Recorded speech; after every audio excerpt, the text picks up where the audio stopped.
Hi friends, welcome to my channel. இது வந்து ஒரு 5-6 நாளைக்கு முன்னாடி எடுத்த வீடியோ.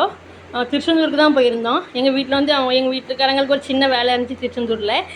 சரி, நம்மளும் சும்மா தான் வீட்டில் இருக்கிறோம், போர் அடிக்குதுன்னு சொல்லிட்டு நானும் கிளம்பிட்டேன். நானும் கூடவே போயிட்டேன். இது 2 மாதமாக வந்து எங்கேயுமே போகலை. கழுத்து வலின்றதுனால பைக்கில் அவ்வளோவா ட்ராவல் பண்ணக்கூடாதுன்னு சொன்னாங்க. ஃபிசியோதெரபிஸ்ட் சொன்னாங்கன்னு சொல்லிட்டு நான் எங்கேயுமே போகலை, வீட்டுக்குள்ளே தான் இருந்த மாதிரி இருந்துச்சு. சரி, இங்கே பக்கத்தில் தானே, திருச்செந்தூர் தானே அப்படின்னு சொல்லிட்டு கிளம்பிட்டேன். ரொம்ப நாளைக்கு அப்புறம் வெளியே போனோம். திருச்செந்தூரே ரொம்ப நாள் ஆகுது பார்த்து, அதனால் கிளம்பிட்டேன். போய் அந்த வேலையையும் முடிச்சாச்சு. திருச்செந்தூரில் முடிச்சுட்டு அதுக்கப்புறமா வந்து என் பையன் ஸ்நாக்ஸ் வேணும்னு கேட்டிருந்தான். வாங்கிட்டு வந்துருமா அப்படின்னா, பஸ் ஸ்டாண்டுக்கு ஆப்போசிட்டில் வசந்தம் ஸ்வீட் கடைன்னு இருக்குது. அங்கே கொஞ்சம் நல்லாயிருக்கும், எல்லாமே ஃப்ரெஷ்ஷாக எல்லாமே அப்போ தான் போட்டு வந்துருந்துச்சு. சரின்னு சொல்லிட்டு அங்கேயே கொஞ்சம் ஸ்வீட்டு ஸ்நாக்ஸ் எல்லாமே கொஞ்சம் வாங்கிட்டு அந்தால கிளம்பிட்டோம் வீட்டுக்கு. இதெல்லாம் ஒரு வீடியோவா? திருச்செந்தூருக்கு போகிறதுலாம் ஒரு உலக அதிசயமாக, அதெல்லாம் ஒரு வீடியோவா அப்படின்னு நினைக்காதீங்க. சும்மா ஒரு என்டர்டெயின்மெண்ட்டுக்காக தான் அந்த வீடியோ எடுத்தேன். என் வீடியோ முக்கால்வாசி என்டர்டெயின்மெண்ட் வீடியோவாக தான் இருக்கும்.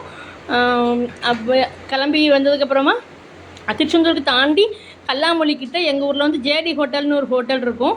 அங்கே வந்து டீ ஸ்நாக்ஸ் எல்லாமே நல்லாயிருக்கும். நாங்கள் வந்து வர்ற அவசரத்தில் வந்ததுனால அவ்வளோ சாப்பிடலை. அதனால் கொஞ்சம் பசிக்க ஆரம்பிச்சிருச்சு லைட்டாக. சரி, டிஃபனெல்லாம் சாப்பிட்டுட்டு இருக்க முடியாது அப்படின்னு சொல்லிட்டு அங்கே சூடாக பஜ்ஜி போட்டுட்டு இருந்தாங்க. அதனால் பஜ்ஜியே சட்னி வச்சு சாப்பிட்டுட்டு என் பையனுக்கும் பார்சல் வாங்கிட்டு அங்கேருந்து உடனே கிளம்பிட்டோம். இந்த வீடியோ பிடிச்சா அந்த வீடியோக்கு லைக் கொடுத்துக்கோங்க. என் சேனலுக்கு சப்போர்ட் பண்ணுங்கள். இந்த மாதிரி நிறைய இன்ட்ரெஸ்டிங்கான வீடியோஸ்லாம் வரும். தேங்க்ஸ் ஃபார் வாட்சிங்.